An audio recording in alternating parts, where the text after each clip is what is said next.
Hello all. Last વિડીયોમાં આપણે જોયું હતું ડેટાબેઝ મેનેજમેન્ટ સિસ્ટમ શું છે, મતલબ તમે જે થર્ડ સેમેસ્ટરમાં જે લર્ન કરી ગયા છો એનો થોડો એવું રિવિઝન હતું. હવે આપણે જોવાનું છે કે ડેટાબેઝ મેનેજમેન્ટ સિસ્ટમમાં ડિસ્ટ્રીબ્યુટેડ ડેટાબેઝની શું કામ જરૂર પડી, મતલબ ડિસ્ટ્રીબ્યુટેડ ડીબીએમએસની શું કામ જરૂર પડી છે એ હવે આ લેક્ચરમાં જોવાનું છે, આ વિડીયોમાં. ઓકે, તો ફર્સ્ટ થિંગ એ છે કે ડિસ્ટ્રીબ્યુટેડ ડેટા પ્રોસેસિંગ શું છે, અથવા તો એને એમ બી કહી શકાય કે સેન્ટ્રલાઇઝ ડેટાબેઝ શું છે.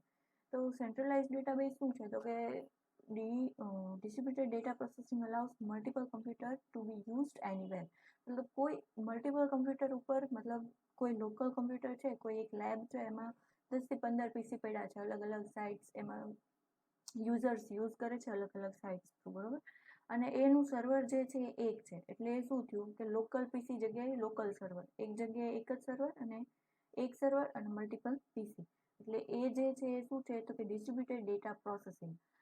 Distributed data processing allows multiple computers to be working among multiple geographically separate sites where local computers handle local processing needs. આ આપણે એક એક્ઝામ્પલ સાથે જોઈએ છીએ કે જે કંઈ બી સાઇટ્સ છે સેન્ટ્રલાઇઝ ડેટાબેઝ સાથે કોમ્યુનિકેશન કઈ રીતે કરે છે અને એમાંથી કઈ રીતે ડેટા ફેચ કરીને લાવશે, એ આપણે શેમાં જોવાનું છે તો કે ડિસ્ટ્રીબ્યુટેડ ડેટા પ્રોસેસિંગમાં. એને આપણે એમ બી કહી શકીએ કે સેન્ટ્રલાઇઝ ડેટાબેઝ કઈ રીતે વર્ક કરે છે એ આપણે જોઈશું.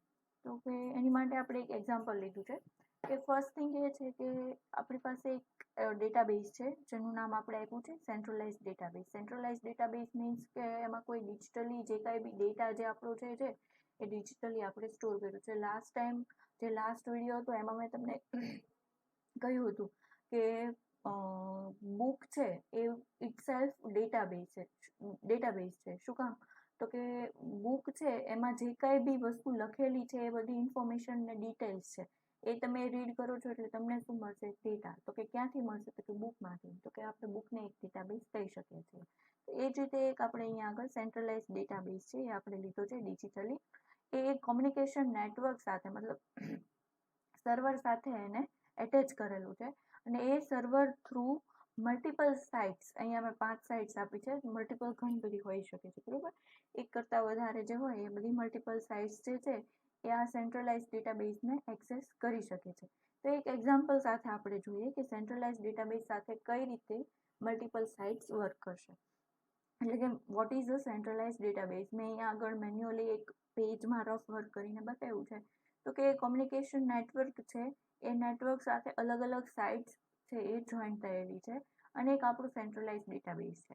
હવે અહીંયા આગળ હું એક એક્ઝામ્પલ લઉં છું જીટીયુનું, કે આ જે સેન્ટ્રલાઇઝ ડેટાબેઝ છે એ સપોઝ કે તમે એવું એઝ્યુમ કરી લો કે એ સેન્ટ્રલાઇઝ જે ડેટાબેઝ છે એ જીટીયુનો છે અને એમાં અલગ અલગ સાઇટ્સ, સપોઝ કે બીઈના જે સ્ટુડન્ટ છે બીઈના બધા જ ડિપાર્ટમેન્ટ આવી જશે જીટીયુના. સપોઝ કે ગુજરાતની જેટલી બી કોલેજ જીટીયુ જોડે જે લિંક થયેલી છે એના બીઈના બધા સ્ટુડન્ટ છે એ સેન્ટ્રલાઇઝ ડેટાબેઝમાં બીઈના બધા જ સ્ટુડન્ટનો ડેટા આ ડેટાબેઝમાં સ્ટોર છે. એવી જ રીતે એમઈ માટેનું છે. તો એમઈની જે કંઈ બી સાઇટ્સ છે એ સેન્ટ્રલાઇઝ ડેટાબેઝ જીટીયુનું સ્ટોર કરે છે, બરોબર. એ જ રીતે ફાર્મસી ને એ જ રીતે એમસીએ, મતલબ અલગ અલગ આપણે જે પેજીસ જોઈએ છીએ વેબસાઇટમાં એ જ રીતે અહીંયા આગળ એનું નામ આપ્યું છે સાઇટ્સ. મતલબ સપોઝ કે બીઈનો સ્ટુડન્ટ હોય તો એ સાઇટ 1 એક્સેસ કરશે, એમઈનો સ્ટુડન્ટ હોય તો એની માટે સાઇટ, મતલબ યુઆરએલ એની થોડી અલગ હશે. જીટીયુ સમથિંગ, GTU/ME, GTU/B, GTU/ફાર્મસી અને GTU/MC એ ટાઈપની હોઈ શકે. એ રીતે અત્યારે આપણે રાખીએ, બરોબર. તો અહીંયા આગળ શું છે તો કે બીઈનો કોઈ એક સ્ટુડન્ટ છે એને પોતાનું રિઝલ્ટ જોવું છે તો એ જીટીયુની સાઇટ ઉપર જશે, બરોબર. જીટીયુની સાઇટ ઉપર ગયો એટલે કોમ્યુનિકેશન નેટવર્ક ઉપર ગયો અને એ ડેટા એન્ટર કરશે. તમે જે રિઝલ્ટ ફેચ કરો છો એ, બરોબર. તો રિઝલ્ટ ક્યાંથી આવે છે તો કે સેન્ટ્રલાઇઝ ડેટાબેઝમાંથી, તો એ એને શો થશે. હવે સપોઝ કે કોઈ ફાર્મસીનો સ્ટુડન્ટ છે, એને ઇવેન્ટ જોવી છે અથવા તો સર્ક્યુલર અપડેટ થયું છે કે નહીં તો એ જોશે. તો કે સર્ક્યુલર માટે ક્યાં જશે, કોમ્યુનિકેશન નેટવર્કમાં. કોમ્યુનિકેશન નેટવર્કમાં એ રિક્વેસ્ટ કરશે એટલે સેન્ટ્રલાઇઝ ડેટાબેઝ એ બી એનો ડેટા ફેચ કરીને એને શો કરશે.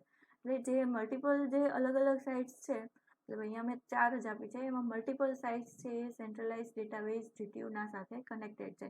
તો આ શું થયું, એક ડેટાબેઝ અને એની સાથે મલ્ટિપલ સાઇટ્સ, એ છે આ DDP allows multiple computers to be working along multiple geographic separate sites, and local computers handle local processing needs. એ આ થયું શું? તો કે સેન્ટ્રલાઇઝ ડેટાબેઝ, કે કોઈ એક ડેટાબેઝ હોય અને એની સાથે મલ્ટિપલ સાઇટ્સ જોઈન થઈ ગયું. હવે એના આપણે ડિસ્કસ કરીશું એડવાન્ટેજ અને ડિસએડવાન્ટેજ. તો કે એડવાન્ટેજ શું છે?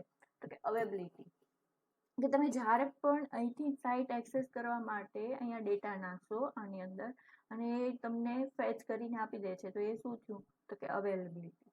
તમે ગમે ત્યારે તમે તમારો ડેટા જે છે એ તમે ફેચ કરી શકો છો. રિસોર્સ શેરિંગ, જલ્દીથી રિસોર્સ શેર થઈ જાય, મતલબ તમારે આનો જે કાંઈ બી ડેટા જે હશે એ તમે ગમે એની સાથે જલ્દીથી શેર કરી શકો, કેમ કે એનું જે ડેટાબેઝ છે એ એક જ સર્વર છે ને, આ એક જ છે, તો એને બહુ ઝાઝી જગ્યાએ ગોતવા નહીં જવું પડે એ ટાઈપનું. એટલે એ શું થયું? Resource sharing. Distance and location independence. આમાં આગળ મેં તમને હમણાં કીધું એમ એ જ રીતે કે ડિસ્ટન્સ અને લોકેશન મતલબ શું? કે ડેટાબેઝ, સપોઝ કે એક ડેટાબેઝ અહીંયા હોય, બીજો ડેટાબેઝ અહીંયા હોય, બીજો અહીંયા હોય, મતલબ 3 અલગ અલગ ડેટાબેઝ હોય, તો જે સાઇટ બી નો સ્ટુડન્ટ છે એને જે રિક્વેસ્ટ કરી છે તો સર્વરને 3 જગ્યાએ ચેક કરવા જવું પડે કે ક્યાં મારો ડેટા પડ્યો છે. પણ અહીંયા શું છે? સેન્ટ્રલાઇઝ એક જ જગ્યાએ ડેટા છે, એટલે લોકેશન અને ડિસ્ટન્સ એનું ઇન્ડિપેન્ડન્સ છે. એને ખ્યાલ જ છે કે જે વસ્તુ પડી છે અહીંયા જ પડી છે, મારે બીજે ક્યાંય ગોતવા જવાની જરૂર નથી. એ માટે શું? Distance and location independence. Privacy and security. Privacy and security જે કાંઈ બી સેન્ટ્રલાઇઝ ડેટાબેઝમાં છે એ સિક્યોરિટી કઈ રીતે પ્રોવાઈડ કરે? તો કે બી નો સ્ટુડન્ટ જે છે એ કાંઈ બી ડેટા આપશે તો એ શું? આ એક નેટવર્ક થ્રુ જવાનું છે, ને જે કાંઈ બી ડેટા આવવાનો છે એ અહીંયાથી ન જવાનો છે, એટલે એ જે કાંઈ બી સિક્યોરિટીની જે કાંઈ બી નીડ્સ છે એ આપણે ક્યાં પૂરી કરવાની છે? તો કે નેટવર્કમાં. મતલબ આપણું જે કાંઈ બી લેઆઉટ છે વેબ પેજનું, જે કાંઈ બી આપણી સાઇટ છે, કોમ્યુનિકેશન નેટવર્ક છે, એ આપણે આ ચેનલને સિક્યોર કરવાની છે. એટલા માટે પ્રાઇવસી એન્ડ સિક્યોરિટી, એટલે આ બંને વચ્ચેનું જે કનેક્શન છે એ એટલા જ ને સિક્યોર કરવાનું છે એ માટે, બરોબર. એ છે એડવાન્ટેજ ઓફ સેન્ટ્રલાઇઝ ડેટાબેઝના. પણ અહીંયા આગળ ડિસએડવાન્ટેજ એના એડવાન્ટેજ કરતાં વધારે છે. ફર્સ્ટ ડિસએડવાન્ટેજ એ છે કે એનું બોટલનેક છે. What is a bottleneck? તો બોટલનેક એટલે શું? કે અહીંયા આગળ મારું જે ડેટા છે, 4 સાઇટ છે અત્યારે મેં આપી છે, બરોબર. કોમ્યુનિકેશન નેટવર્કમાંથી એક સાથે 4 સાઇટમાંથી 4 સ્ટુડન્ટ અહીંયા રિક્વેસ્ટ કરે છે ડેટાનો, પોતાના રિઝલ્ટ ફેચ કરવાનો. એ જે સેન્ટ્રલાઇઝ ડેટાબેઝ છે એમાં ફેચ કરીને એ ગોતે છે. હવે જે લાવવાનો છે ડેટા, અહીંયા આગળ બોટલનેક ક્રિએટ થશે. શું કામ? તો કે જે ડેટા છે, મલ્ટિપલ યુઝર્સ છે એ ત્યાં આગળ ફેચ, મતલબ ઇન્સર્ટની ક્વેરી અથવા તો જે કાંઈ બી એની રિક્વેસ્ટ છે એ નાખે છે, અને એનું આઉટપુટ જે કાંઈ બી આવવું જોઈએ, મતલબ જે ફેચ થઈને આવવું જોઈએ એટ અ ટાઈમ, એ 1નું જ આવશે. સપોઝ કે સાઇટ 1, સાઇટ 2, સાઇટ 3 અને સાઇટ 4માંથી એક સાથે 4 સ્ટુડન્ટે રિક્વેસ્ટ કરી છે રિઝલ્ટની, બરોબર, કે મારે રિઝલ્ટ મારું જોવું છે. તો સેન્ટ્રલાઇઝ ડેટાબેઝમાં ફર્સ્ટ સાઇટ 1ની જે રિક્વેસ્ટ થાય એ થઈ જાય, પછી એને શો કરાવી દે, પછી સાઇટ 2ની જે કાંઈ બી સ્ટુડન્ટની રિક્વેસ્ટ છે એ એને એનું ફેચ કરીને આપશે. એવું નહીં કે એક સાથે 4 સ્ટુડન્ટને ફેચ કરીને આપશે રિઝલ્ટ. એટલે અહીંયા આગળ એક બોટલનેક ક્રિએટ થાય છે કે એનું જે રિક્વેસ્ટિંગ મતલબ જે ઇનપુટ છે એ મલ્ટિપલ વેમાં છે, જ્યારે એનું આઉટપુટ છે એ શું છે? તો કે સિંગલ છે. એટલા માટે એક બોટલનેક ક્રિએટ થશે. કેમાં? તો કે સેન્ટ્રલાઇઝ ડેટાબેઝમાં. Reliability very less. હવે સપોઝ કે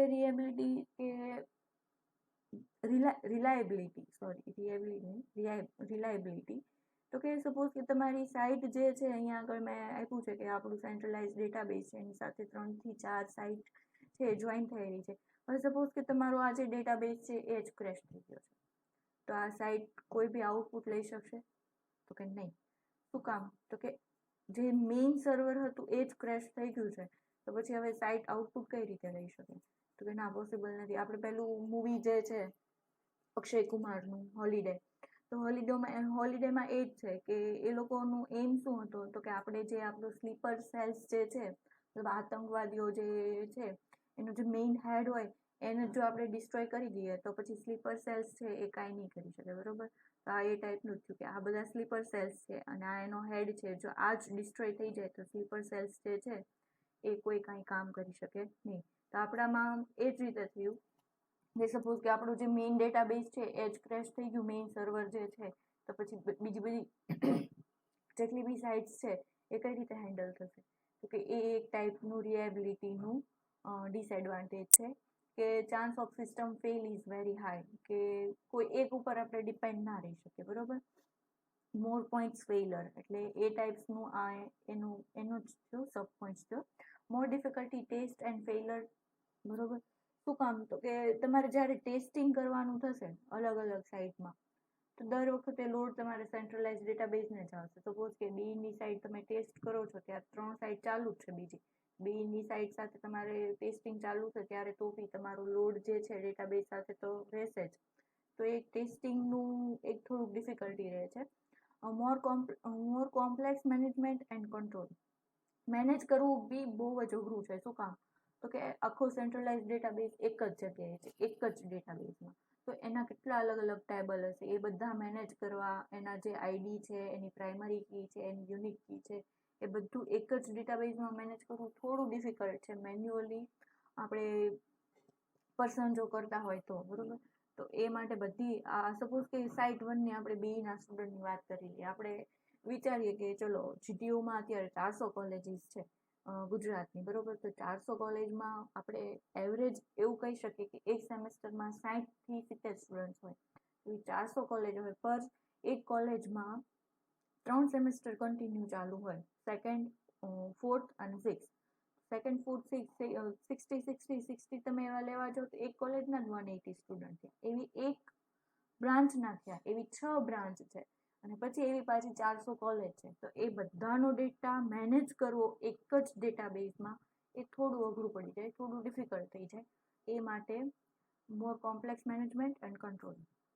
પછી ઇનકમ્પેબિલિટી ડેટા, એ મેં તમને કીધું એમ કે આટલો બધો ડેટા જે મોટો છે એ એક સાઇડ ખાલી બીના જ સ્ટુડન્ટનો, તો એ થોડું ડિફિકલ્ટ થાય કે ક્યારેક કોઈ ડેટા છે એ મિસ થઈ જાય, અથવા તો કોઈ ડેટા છે એ અનસિક્યોર રહે, કે પછી ઉપર નીચે થઈ જાય આ સ્ટુડન્ટની એ રીતે. તો એ થોડું મેનેજેબલ અઘરું છે, બરોબર. Difficult in control of operate information resource and duplication effort. Suppose કે રિસોર્સ, જે ઇન્ફોર્મેશનના રિસોર્સિસ છે, મેં તમને કીધું એમ કે 2-3 જણા એક સાથે અહીંયા આગળ સપોઝ કે 100 જણા એક સાથે રિક્વેસ્ટ કરે છે, બીના સ્ટુડન્ટ છે રિક્વેસ્ટ કરે છે કોને? તો કે પોતાના રિઝલ્ટ જોવા માટે. તમે ઘણીવાર તમારું રિઝલ્ટ ચેક કરતા હો છો તો ત્યારે શું થાય છે? તો કે સાઇટ લોડ લઈ જાય છે, બરોબર. થોડું તમને વેઇટ કરવાનું કહે છે કે એ ટાઈપનું. તો જ્યારે એ બધું થાય તો એ શું છે? તો કે ઇન્ફોર્મેશન રિસોર્સ ઉપર કંટ્રોલ નથી થતો, મતલબ ડિફિકલ્ટ થઈ જાય છે કંટ્રોલ થવો. એક સાથે 100 સ્ટુડન્ટ તમે જો નાખતા હો, અથવા 1000 સ્ટુડન્ટ છે એ પોતાનું રિઝલ્ટ ચેક કરવા નાખે છે, તો એ 1000 સ્ટુડન્ટને એટ અ ટાઈમ એ જ મિનિટે નથી આપતા, બધાને રિઝલ્ટ નથી આપતા. એમાંથી 1000માંથી સપોઝ કે ઘણાને એવું થાય કે અમુક સાઇટ ખુલી જાય, અમુકને સાઇટ નથી ખુલતી, બરોબર. 2 જણા 3 જણા ટ્રાય કરતા હોય તો એકને ખુલી જાય ને 2 પછી એમાં ચેક કરે, એ ટાઈપનું. તો એ જે છે એ ડિફિકલ્ટી કંટ્રોલ છે ઇન્ફોર્મેશન રિસોર્સની. અને ડુપ્લિકેશન ઓફ એફર્ટ એટલે શું? કે આટલો મોટો ડેટાબેઝ છે, એમાં કાંઈ બી ચેન્જીસ થયા એટલે તમારે તરત જ એનું ડુપ્લિકેટ, મતલબ તો સપોઝ કે તમે પ્લાન બી તરીકે રાખો અને આનું ડુપ્લિકેશન લઈ લો કે ચલો મારે એનું ડુપ્લિકેટ કરીને રાખવું છે, અથવા તો એની રેપ્લિકા કરીને રાખવી છે, અથવા તો કોપી કરી લેવી છે, તો એ થોડું અઘરું છે. અને એક સાથે 2 સ્ટુડન્ટના ડેટા છે એ સેન્ટ્રલાઇઝ ડેટાબેઝમાં ગોતવા બી થોડા એ રીતે ડિફિકલ્ટ થઈ જાય. તો એ ટાઈપના જે ડિસએડવાન્ટેજ છે એ શેમાં છે? તો કે સેન્ટ્રલાઇઝ ડેટાબેઝમાં. સપોઝ કે બોટલનેક છે, મેઇન તો 2 થી 3 પોઈન્ટ્સ થયા. કયા? તો કે બોટલનેક છે, પછી એક જ્યારે સિસ્ટમ ફેલ થવાના ચાન્સ વધારે છે જો ક્રેશ થઈ જાય તો.